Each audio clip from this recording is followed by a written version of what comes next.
Hi, I'm Sigrid McNab. I live on beautiful Vancouver Island on the very west coast of Canada. I'm a full-time, 24/7 caregiver for my beautiful daughter, and I'm also a businesswoman. I run my businesses totally online. I run them online because I like it that way, but also because of our circumstances. My daughter's medically fragile and this has not allowed me to have a 9-to-5 job for many years. Not that I want to.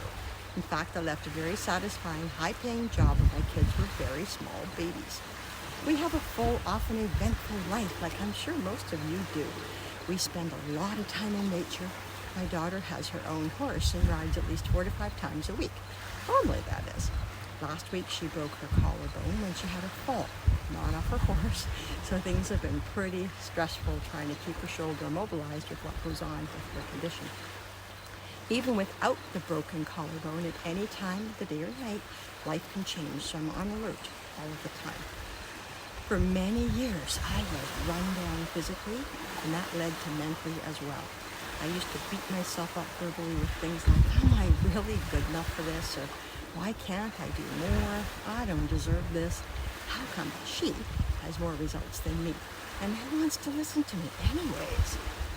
Came to a point where I was not in a good place. I knew I had to do something and do something fast.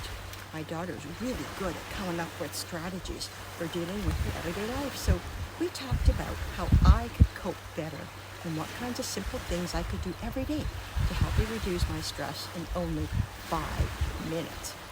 One of the best strategies, I should laugh in a way, we came up with is this, and we use it every single day. And that is to share laughter just like she did in some way every single day.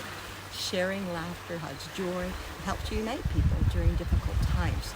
Humor and laughter can strengthen our relationships by triggering positive feelings and connections between others. They can also help you be more spontaneous. Humor can get you out of your head and away from your troubles so fast. But what if you seem to have lost your sense of humor and you need to find some joy again? Well, here's some tips. One way to develop your sense of humor is to learn not to take yourself so seriously and to laugh at your own mistakes and quirks. We all do foolish things from time to time. Instead of feeling embarrassed or defensive, embrace your imperfections. Most events fall into the gray zone of ordinary life. You have given you the choice to laugh or not. So choose to laugh whenever you can. And learn to laugh at yourself and share your embarrassing moments with other people if you want to. Or remember funny things that happen. If something amusing happens or you hear a joke or funny story you really like, write it down or tell it to someone to help you remember it. And surround yourself with reminders to lighten up, something that makes you smile like this ocean breeze, or something special to like your favorite teddy, hug your pet, or if you don't have a pet, someone else's. Listen to a child's laughter. There is no way I can help but smile when I hear that laughter bubble up out of them with pure joy. It's so important to remember to smile. You can do a little experiment. Try smiling at the next 10 people you come across and see the effect it has on others and on you. I've done that many times and the results are really amazing. In the past few days, I've had some unusual things happen to me and to my family and friends, and it reminded me of something. We can get so wrapped up in how things go or how we expect them to go or how they should go that we sometimes stop having fun while we're doing it. And yep, that does happen to me too.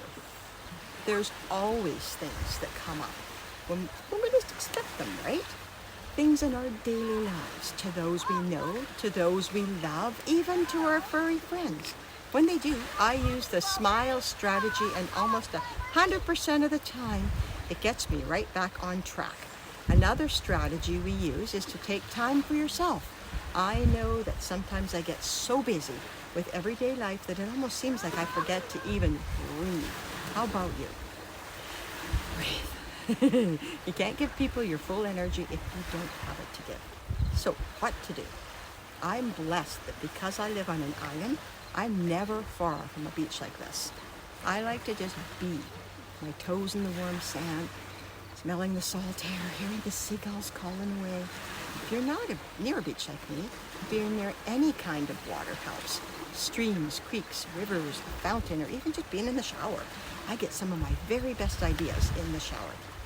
or taking your shoes off and feeling the soft grass tickle your toes can help ground you. Do you have a park with trees near you or a forest? Walking through a forest or simply hugging a tree, really hug that tree. Simply hugging a tree can help calm you and ground you. So why is doing all of this so important? Stress can cause distracted thoughts, and it can feel like we're losing our minds sometimes. Have you ever walked into a room and then stopped because you just don't remember why you even went into that room? Or are you noticing that there's so much on your mind that you're forgetting even the smallest things? Over time, chronic stress destroys brain cells and damages the hippocampus, the region of the brain involved in the formation of new memories and the retrieval of old ones. Studies have also linked stress to memory loss. But the good news is that scientists have discovered that the human brain has an astonishing ability to adapt and change, even into old age. This ability is known as neuroplasticity. You can harness the natural power of neuroplasticity to increase your cognitive abilities, enhance your ability to learn new information, and improve your memory at just age. That's awesome news. Here's a couple more ways to harness that power. Number one, take breaks through the day. 5-minute breaks or more. Set a healthy balance between work and leisure time. So decreasing the stress and anxiety in your life is so important. Hopefully the tips and strategies that we already talked about will help you to start to lower your stress somewhat. If you want to know more of the tips I discovered and some of the very specific products like this one that I use every single day that are working for me to reduce my stress, be less anxious, improve my memory, and be more productive, let me know. I just finished putting them all in a new guide as my gift to you.